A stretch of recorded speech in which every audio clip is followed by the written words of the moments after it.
আসসালামু আলাইকুম বন্ধুরা, কেমন আছো সবাই? ভালো আছো নিশ্চয়ই। আজ একটা গুরুত্বপূর্ণ বিষয় নিয়ে তোমাদের সামনে হাজির হলাম। আম আম ভালোবাসে না এমন লোক সারা দুনিয়ায় খুঁজলেও একজনও পাওয়া যাবে না। আমরা কম বেশি সবাই বাসার আঙিনায়, বাসার ছাদে, বারান্দায়, টবের মধ্যে আমের চারা রোপণ করি। আম ধরেও, কিন্তু সঠিক পরিচর্যার কারণে সে আমগুলোকে আমরা গাছে রাখতে পারি না। আমগুলো ঝরে যায়, পড়ে যায়।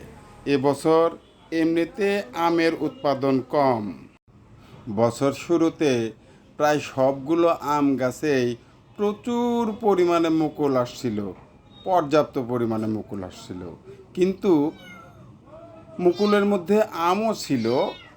প্রচুর আম গাছে ধরেছিল, কিন্তু খরতার কারণে সে আমগুলো গাছে টিকেনি, আমরা টিকাতে সক্ষম হইনি। সবার গাছেই এবছর আমের ফলন কম। আম সব বাড়িতেই, সব গাছেই আম সংখ্যায় কম।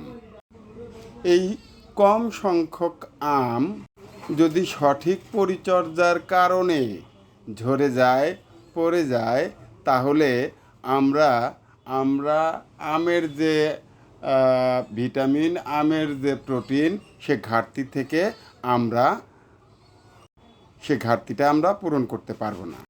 তাই যতগুলো আম আসছে সংখ্যায় কম, ঠিক ওই আমগুলোকে আমাদের এমনভাবে সংরক্ষণ করতে হবে আমগুলো যেন নষ্ট না হয়, পড়ে না যায়।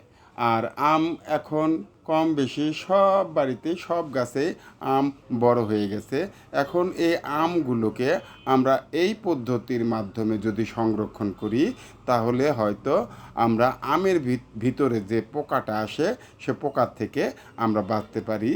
আমরা সবাই এই পদ্ধতির মাধ্যমে অল্প সংখ্যক আমকে আমরা সংরক্ষণ করব, পরিচর্যা করব।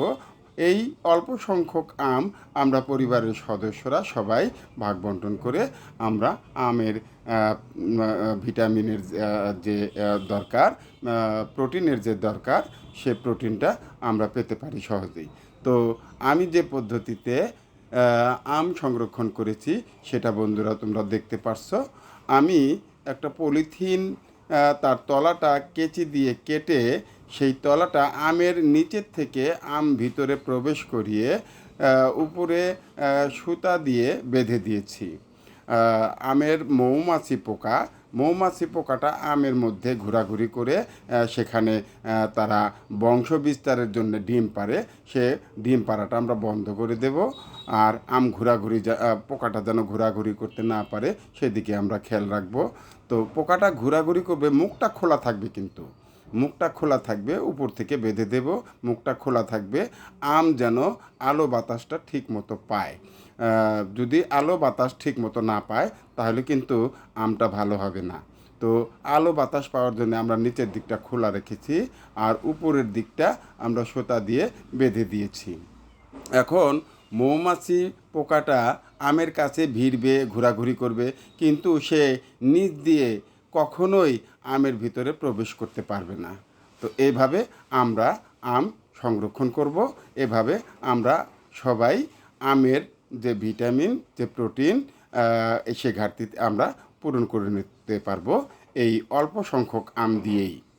তো আজকে এই পর্যন্তই বন্ধুরা, সবাই ভালো থেকো আর আমাকে ফলো দিও।